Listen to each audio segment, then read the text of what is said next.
դավաճանելա թե չէ, այս ոնց ստացվեց, որ իրանք դա ընդունեցին տենց դոգմատիկ եւ ձեզ վերեցին հասցրեցին դա։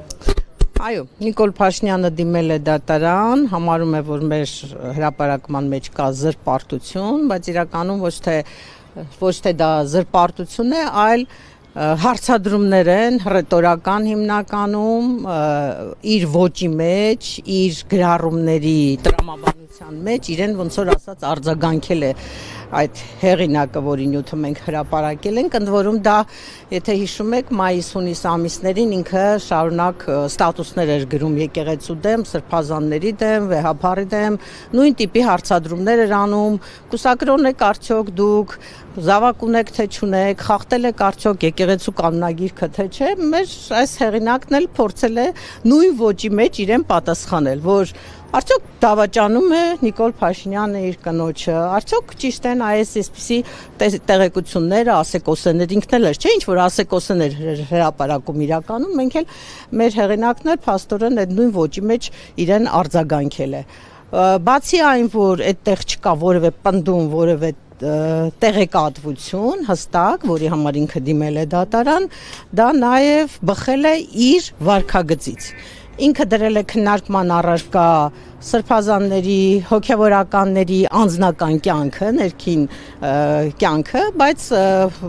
ըստ էության որպես պետության ղեկավար չունենալով այդ իրավունքը, որովհետև եկեղեցին գիտեք տարանջատված է պետությունից եւ պետությունը չի կարող միջամտել կուսակրոնության, եկեղեցու վարքականոնների մեջ։ Իսկ մեր հրապարակման հեղինակը որպես Հայաստանի Հանրապետության քաղաքացի միանգամայն իրավասու է, իրավունք ունի նման հարցադրումներ անել իր երկրի վարչապետին, հետաքրքրվել ինչքանով է բարեվարկության կանոնները ինքը պահում, իր անձնական կյանքում ինքը հետևում այդ սկզբունքներին, որը պահանջում է նույնիսկ հոգևորականներից, այսպես ասած։ Ճիշտ ասած ինձ համար բավականին մեծ անակնկալ էր, որ ինքը դիմեց դատարան, որտեվ ի վերջո գործ ունենք նախկին խմբագրի, նախկին լրագրողի հետ, որը հազարավոր նման հրապարակումներ է արել, շատ ավելի կոնկրետ տեղեկատվություն է հրապարակել, որոնց հիմքերը չի ունեցել, ապացույցները չի ունեցել, եթե դուք հիշում եք, ինքը տարիներ շարունակ Ազգային ժողովի ամբիոնից հնչեցնում էր օդից կախված լուրերի համաձայն եւ լիքը տեղեկություններ էր հրապարակում, որի համար իրեն դատի չէին տալիս ըստ էության, իսկ ինքը փաստորեն պատրաստ է պատերազմ հայտարարել լրատվամիջոցներին եւ նույնիսկ դիմել դատարան։ Իդեպ ասեմ նաեւ, որ սա առաջի դեպքն է, որ պետության ղեկավարը լրատվամիջոցի դեմ անձամբ դիմում է դատարան։ Մենք նման պրակտիկա չենք ունեցել մինչ այս, որտեվ մեր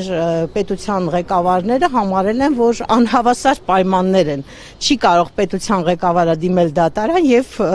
պարտվել զուտ այն առումով, որ մենք գիտենք, թե մեր դատարանները ինչքան կախյալ վիճակում են, ինչքան անազատ վիճակում են։ Ինչի պահով։ Հոդվածագրին գտնել, թե այո, այո։ Արժե՞շտ է համագնահատեք, որտեղ հաստատել, փորձել ինչ-որ անձնական ինֆորմացիաներ։ Եվ գտել է արդյոք։ Ես մի թեթև հումոր էի արել, որ ըստ երևույթին փորձում է պարզել, որպեսզի այդ դիմակավորված ԱԱԾ-ականներին հիմա էլ ուղարկի այդ հոդվածի հեղինակի տուն, բայց այստեղ նախ կարիք չկա, որովհետև պատասխանողը մեծ հաշվով հրապարակն է եւ հրապարակի խմբագիրն է, եւ երկրորդն էլ ինքը շատ լավ գիտի, որ բազմաթիվ հոդվածներ հրապարակվում են կեղծանուններով եւ դա օրենքի մեջ տեղավորվում է, մարդու իրավունքն է չհրապարակելին իր անունը եւ մենք էլ պարտավոր ենք հարգել այդ իրավունքը չհրապարակելու, չբացահայտելու, թե ով է իրական հեղինակը եւ կարծում եմ այդքան էական էլ չի, որովհետեւ եթե կարդացել եք, ծանոթացել եք այդ հոդվածին, նման հոդվածներ հազարավոր հրապարակվում են մեր մամուլում, շատ ավելի սուր հարցադրումներով հոդվածներ են հրապարակվում եւ այդտեղ մի առանձնապես մի արտառոց բան էլ չկար, որի համար կարելի էր այդպես վրթովել զայրանալ։ Բայց քանի որ մենք ունենք մի հատ անկանխատեսելի եւ անհավասարակշիռ ղեկավար պետության, չես կարող իմանալ, թե ինքը ինչից կարող է վրթովել եւ ինչի համար կարող է դատարան դիմել կամ նույն դիմակավորված անձանց ուղարկել տվյալ մարդու բնակարան։ այս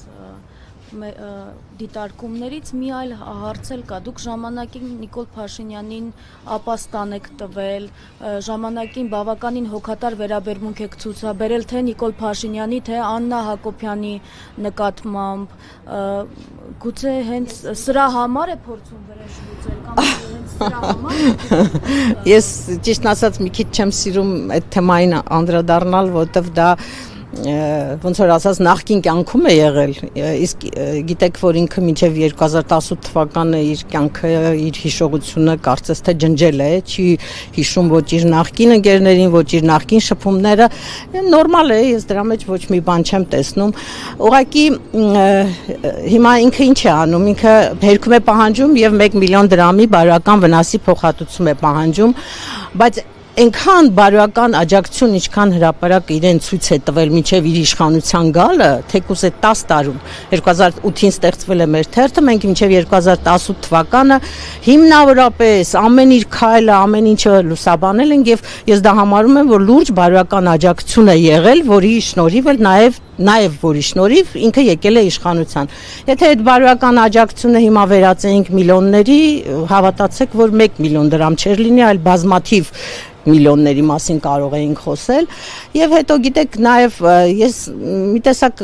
երևի չարժի նույնիսկ զարմանալ, որովհետեւ այնքան միլիոնների, միլիարդների վնաս, ինչքան իր գործնեությունը, իր իշխանությունը վնաս է տվել մեր պետությանը, այս 1 միլիոն դրամը մի չնչին բան է, գումար է, էլի, այդպես մի մեծ բան չէ, դրա մասին չի խոսքը։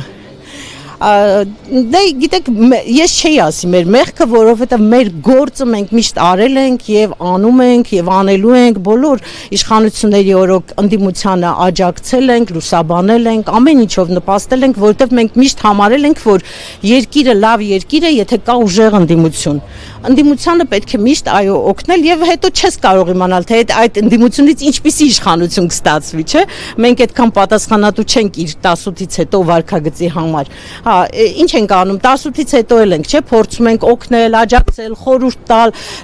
սխալները, վրիպումները մատնացույց անել, դա էլ է, չէ՞, մեծ աջակցություն, բայց փաստորեն պարզվեց, որ մարդը, որը խմբագիր է եղել, չի գիտակցում մամուլի դերն ու նշանակությունը մեր կյանքում։ Չի հասկանում, թե ինչ որն է մամուլի առաքելությունը։ Իրեն թվում է, թե մամուլը պիտի իրեն ծառայի, ինչպես ծառայել է մինչև 18 թիվը, 18-ից հետո էլ պիտի շարունակեր իրեն աջակցել, օգնել, սատարել, գովաբանել, փառաբանել։ Տիկին Օհանյան, մենք մի փոքր ուշ միացանք ու եթերում ես կխնդրեի նաև պարզաբանեք, կհավատայիք, որ մի օր հետախուզումից ձեր տանը թաքնվող Նիկոլ Փաշինյանը հենց ձեր դեմ դուրս կգա եւ նաև այսօր հենց վերջին ասուլիսում նա խոսեց ժողովրդավարության, թափանցիկության մասին, պնդեց, որ իրենք շարունակում են այդ ուղով գնալ մեդիայի դեմ այս գործողությունների շղթան, որը առնչվում է նաև ձեզ, ժողովրդավարության ու թափանցիկության նշան են։ Գիտեք, մենք ժողովրդավարության մասին խոսելու համար մենք պիտի առնվազն չպատկերացնենք, չիմանանք, թե այսօր Հայաստանում ինչ է տեղի ունենում, հա, այս բոլոր իրադարձությունները, այս եկեղեցու դեմ,